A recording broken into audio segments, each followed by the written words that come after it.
Sharavati pump storage ಯೋಜನೆ ಅಂದ್ರೇನು simple ಆಗಿ ಹೇಳ್ತೀನಿ ಬನ್ನಿ. ಸರಿಸುಮಾರು 14 ಕಿಲೋಮೀಟರ್ ಸುರಂಗನ ತೋಡಿ ಅದರಲ್ಲಿ ನೀರನ್ನ ಸ್ಟೋರೇಜ್ ಮಾಡಿ ಅದರಿಂದ 2000 ಮೆಗಾ ವೋಲ್ಟೇಜ್ ಪವರ್ನ ಉತ್ಪತ್ತಿ ಮಾಡ್ತಾರೆ. ಗೌರ್ಮೆಂಟ್ ಒಳ್ಳೆ ಕೆಲಸನೇ ಮಾಡ್ತಾ ಇದೆಯಲ್ಲ, ಮಾಡಲಿ ಅಂತ ನೀವು ಹೇಳ್ಬೋದು. ಆದರೆ ಇದರಿಂದ ಆಗೋ ಅನಾಹುತಗಳ ಬಗ್ಗೆ ನಿಮಗೆ ಗೊತ್ತಿದೆಯಾ? ಸರಿಸುಮಾರು 16,000ಕ್ಕಿಂತ ಹೆಚ್ಚು ಮರಗಳನ್ನ ಕಡಿತಾರೆ. ಹಾಗೆಯೇ 50ಕ್ಕಿಂತ ಹೆಚ್ಚು ಎಕರೆ ದಟ್ಟ ಅರಣ್ಯ ನಾಶ ಆಗುತ್ತೆ. ಮಲೆನಾಡು ಭಾಗದಲ್ಲಿ ಈಗಲೇ ತುಂಬಾ ಲ್ಯಾಂಡ್ ಸ್ಲೈಡಿಂಗ್ ಆಗ್ತಾ ಇದೆ ಹೆವಿ ಮಳೆಯಿಂದ. ಅಕಸ್ಮಾತ್ ಈ ಯೋಜನೆಯನ್ನು ಮಾಡ್ತು ಅಂದರೆ ಈ ಸುರಂಗ ತೋಡಲಿಕ್ಕೆ ತುಂಬಾ ಸ್ಫೋಟಗಳನ್ನ ಯೂಸ್ ಮಾಡ್ತಾರೆ. ಅದರಿಂದ ತುಂಬಾ ಲ್ಯಾಂಡ್ ಸ್ಲೈಡಿಂಗ್ ಆಗುತ್ತೆ. ಹಾಗೆಯೇ ಸೂಕ್ಷ್ಮ ಜೀವಿಗಳು ಕೂಡ ಸಾಯ್ತವೆ.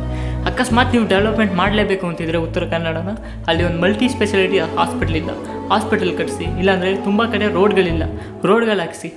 ಗೌರ್ಮೆಂಟ್ ಯಾಕೆ ಈ ಥರ ಪರಿಸರನ ಹಾಳು ಮಾಡೋವಂತಹ ಯೋಜನೆಗಳನ್ನ ತರ್ತಿದ್ದೀರಾ?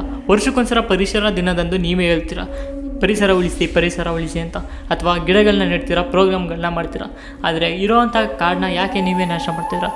ಈಗಾಗಲೇ ಉತ್ತರ ಕನ್ನಡದಲ್ಲಿ ತುಂಬಾ ಹೋರಾಟಗಳಾಗ್ತದೆ. ನಾವು ಸೋಷಿಯಲ್ ಮೀಡಿಯಾದಲ್ಲಿ ಅವೇರ್ನೆಸ್ನ ಸೃಷ್ಟಿ ಮಾಡೋಣ. ನಿಮ್ಗೆ ಯಾರ್ಯಾರು ಕಂಟೆಂಟ್ ಕ್ರಿಯೇಟರ್ನ ಫಾಲೋ ಮಾಡ್ತೀರಾ ಅವ್ರಿಗೆಲ್ಲ ಈ ವಿಡಿಯೋನ ಶೇರ್ ಮಾಡಿ, ಅಥವಾ ಈ ಟಾಪಿಕ್ ಬಗ್ಗೆ ಒಂದು ವಿಡಿಯೋ ಮಾಡಲಿಕ್ಕೆ ಅವ್ರಿಗೆ ಮೆಸೇಜ್ ಮಾಡಿ, ಇಲ್ಲ DM ಮಾಡಿ. ಶರಾವತಿ ಅಳುವಂತ ಇದೆ, ಇದನ್ನ ಉಳಿಸ್ಕೊಳ್ಳೋದು ಪ್ರತಿಯೊಬ್ಬನ ಜವಾಬ್ದಾರಿ.